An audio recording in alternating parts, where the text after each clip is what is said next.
mencari jejak makam kakek yang telah hilang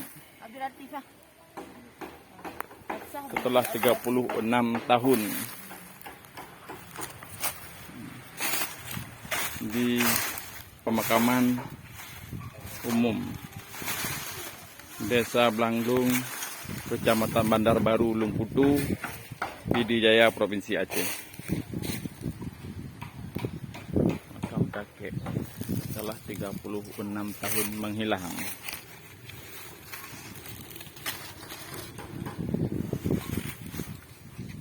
Alhamdulillah saya telah menziarahi makam kakek.